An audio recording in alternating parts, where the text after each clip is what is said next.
वक्त हम फुजे खान में राजगांव महकम में जनाब शेख आसिफ साहब के घर आए हैं, जहाँ पे उन्होंने हमारी दावत की है माशाल्लाह।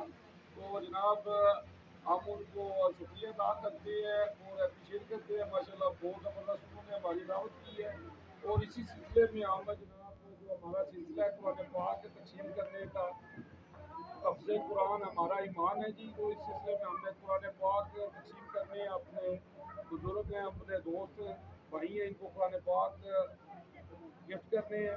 कुरान पाक एक ऐसी किताब है जो अल्लाह के यहाँ महफूज है, अल्लाह ने इसकी कसम दी है, इसको कोई बदल नहीं सकता। अगर हम इस पर अमल करें तो हमारी ज़िंदगी बदल सकती है। मैं क्या बयान करूँ सल्लल्लाहु अलैहि वसल्लम की शान में, अल्लाह ने सब कुछ नाज़िल कर दिया है कुरान में।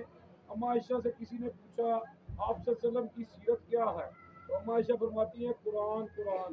आप सल्लल्लाहु अलैहि वसल्लम फरमाते हैं कुरान पढ़ा करो, कुरान पढ़ा करो, ये क़यामत के दिन तुम्हारी सिफारिश करेगा। अल्लाहुम्मा सल्ली अला मोहम्मद व आले मोहम्मद जी। तो जनाब बिस्मिल्लाह जी, सर अपना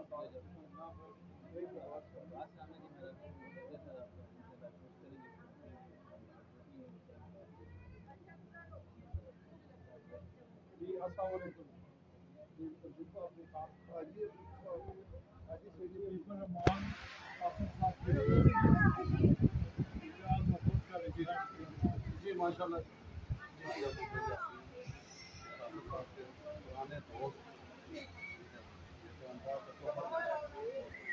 जी माशाल्लाह जी। मैं यहाँ पे कहूँगा कि जनाब माशाल्लाह मैं सुन के बड़ी खुशी हुई है कि शेख आसिफ साहब के ये बचपन के दोस्त हैं जी।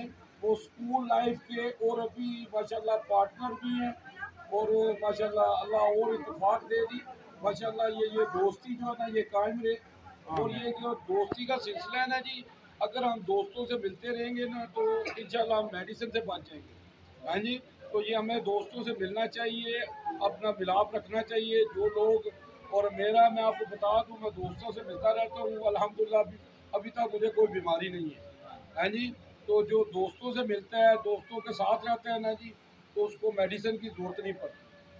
तो आज भी हम हर जंग जीत जाएंगे बदर की तरह अगर हम हो जाएं अबू बकर, उमर, उस्मान, अली, हसन, हुसैन की तरह। अल्लाहुम्मा सल्ली अला मोहम्मद जी। जावा जी।